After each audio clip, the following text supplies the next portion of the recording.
karne. Isang kasi na po ang karne natin. Ilagay po natin yung kamatis.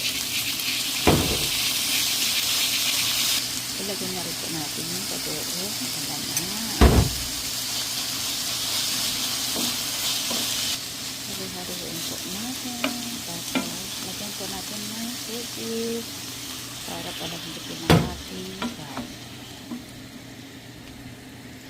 Lagyan natin ng paminta. Lagyan din natin ng kunting suka.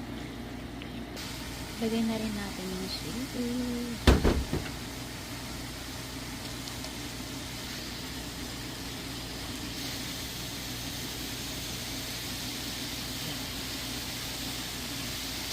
Hanggang sa balik po. Maraming salamat.